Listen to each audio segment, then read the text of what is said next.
How about, I know something you've already mentioned in examples is housing, right? That, rates have gone up, but people haven't really felt it because they have fixed rate mortgages.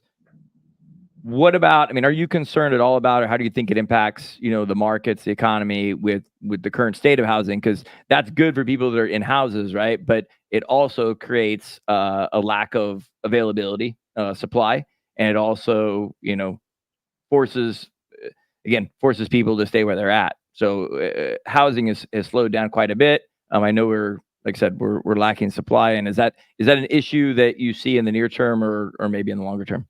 Different question with that too. Is there a number that you expect a refi wave to come through also with when the 30-year gets down to a certain number? Yeah, we have good demographics for home buying.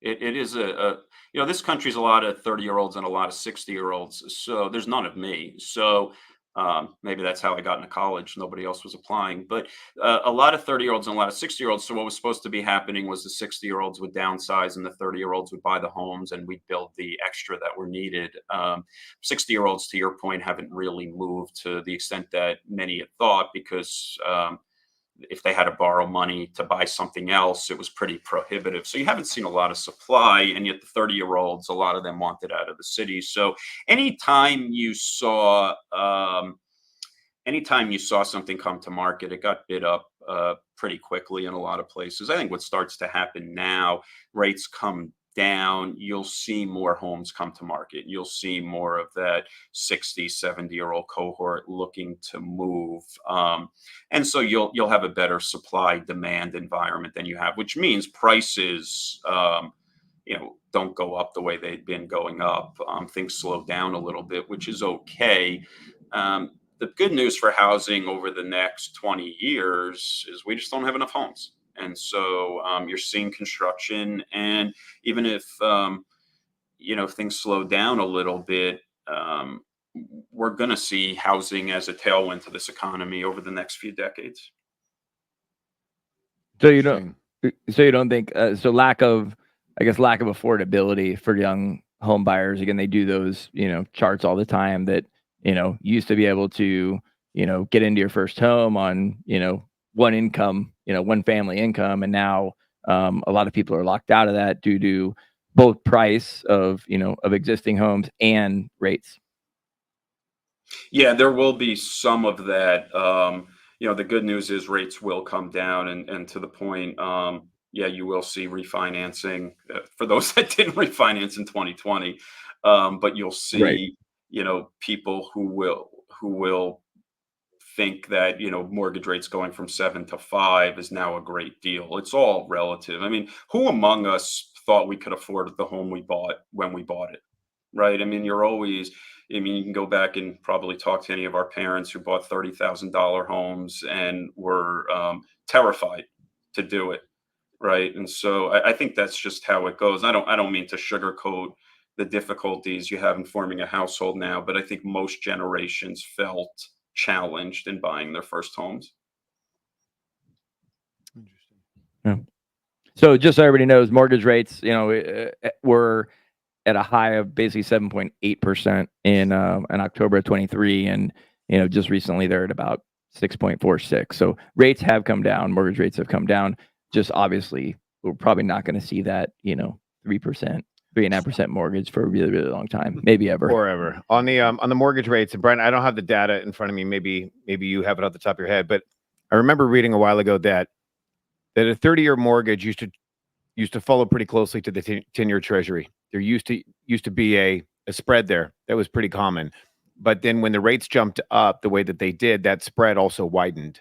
Do you know if that spread is still pretty wide between a 30-year mortgage and a 10-year Treasury, or has that been tightening a little bit where we could actually see rates come down a modest amount, but mortgage rates actually come down significantly? Well, you just quoted 6.4 on the mortgage rate, and the 10-year Treasury is around 3.8, so that's still a decent spread. I would expect rates to come down and that spread to narrow. Do you have a guess as to why that spread widened the way it did? Is it just the banks afraid of the risk? I think so. I think for concern perhaps of what the value of the dollar was going to be worth in the future. I mean, you're lending money for 30 years in an inflationary environment. What's, to the bank, what's going to be the value of that going forward? So that starts to highlight some of the challenges of price instability. Now, when you start to see, again, high cost of living, but the change in prices at 2.5% to 3%, it's a lot more manageable environment. Top questions from clients. I've got one. We can ask for Brian. Well, he's here. Well, we've got, this is obvious stuff that's hitting the news too, right? And so, we've kind of, in wrapping this up and echoing your point in the sense that things look okay, not great, not bad, but the economy is definitely healthier than people might think it is. What would you, if you had to speculate, if you had to guess, obviously, we've heard with Buffett and the headline there, sitting on the largest cash pile he's ever sat on. Now, even as a percentage, it's the largest percentage of cash he's ever sat on. Any speculation as to what's going on over there at Berkshire Hathaway? Why they're sitting on so much cash if we think everything is good?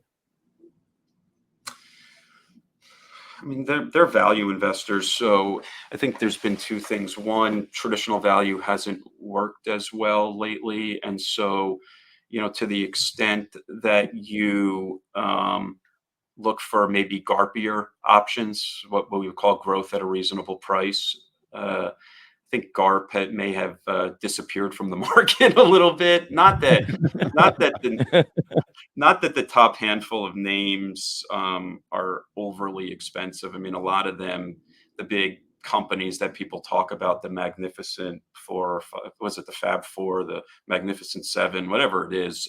Changes between like 4 or 7. 4 or 7, yeah. So, most of them have seen earnings keep up with price. So they're not overly expensive, but probably expensive for Berkshire Hathaway. So I would argue they're probably just not finding the type of growth businesses that they want at a reasonable price, and perhaps may have concerns of what traditional value will provide over multiple years.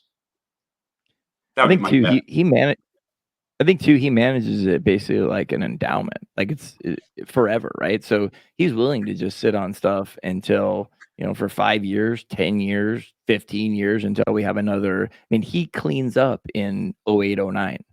Probably did really well, probably got some great value in 22 also.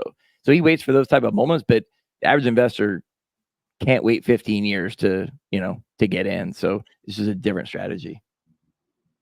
I could be wrong. I'm not reading, I don't have a direct access to Warren Buffett, but it seems like that's pretty much his stick. And there's a huge opportunity cost to that. I mean, if you look at any 15-year period in U.S. history, the markets are positive 99.9% of the time. The only two observations are during the Great Depression. So if I had done that from 1945, it's 100% of the time.